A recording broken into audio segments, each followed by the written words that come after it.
ভারতীয় কিছু মিডিয়ায় দাবি করা হচ্ছে। চট্টগ্রামে শিশু শ্রাবন্তী ঘোষের ঘটনার পেছনে নাকি মুসলিম ব্যক্তির জড়িত থাকার দাবি করা হচ্ছে লাভ জিহাদে বাধা পাওয়ায়।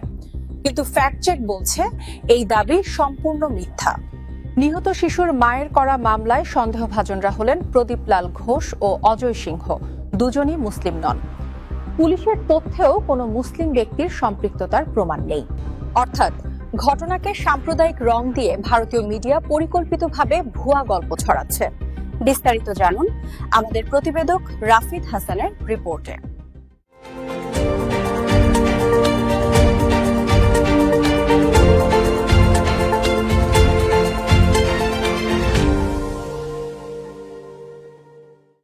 বিগত কয়েকদিন ধরে ভারতের কিছু মিডিয়া আবারও বাংলাদেশের বিরুদ্ধে এক ভয়ঙ্কর মিথ্যাচারের ছড়াছড়ি শুরু করেছে।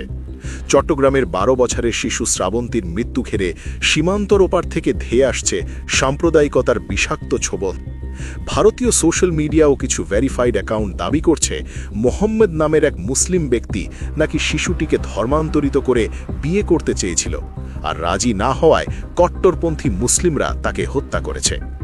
থামুন, আবেগে ভাষার আগে ভারতের এই লাভ জেহাদ নাটকের আসল চিত্রনাট্যটা দেখে নিন। বাস্তবতা হলো এই অভিযোগ পুরোটাই কাল্পনিক। খোদ শ্রাবন্তীর মা রোজি ঘোষ যাদের বিরুদ্ধে হত্যা মামলা করেছেন তারা কেউ মুসলিম নন। পুলিশ যাদের আটক করেছে তাদের নাম বাড়ির মালিক প্রদীপ লাল ঘোষ এবং প্রতিবেশী অজয় সিংহ।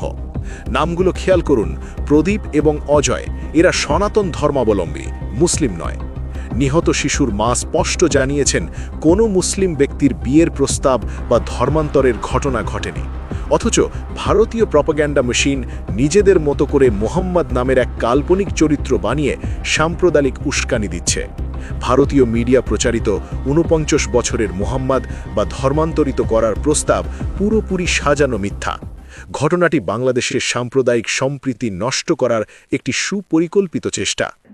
একটি ভুল তথ্য সমগ্র সমাজকে বিভ্রান্ত করতে পারে, তাই তথ্য যাচাই করুন, গুজব থেকে সতর্ক থাকুন।